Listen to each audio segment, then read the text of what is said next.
તારો બાપ મને એવું કહેતો હતો કે મારી મને 80 વર્ષે દીકરો દીધો, તને શરમ ન લાગી? તેથી મેં મેલડી દાંત કાઢવા માંડ્યો અને તારા બાપને મેં કીધું કે હજી તો તને 80 વર્ષે દીકરો દીધો ને? કે હા. તો હા ભાઈ, મારી રમતું તો બહુ મોટી છે. 80 વર્ષે તો તું દીકરાનો બાપ થયો, પણ તારો દીકરો જે આ ઘોડિયામાં હુશે ને કાલ, અત્યારે જેનો જન્મ થયો છે એનું નામ મેં જીવણીઓ પાડ્યું છે.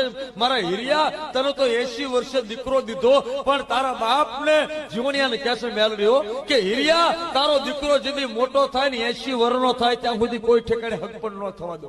તને તો 80 વર્ષે દીકરો દીધો, પણ તારા દીકરાને તો 80 વર્ષે પીઠી સડાવું અને પછી દીકરાની વાતો રાખું તો માનજે હું મેલડી વાત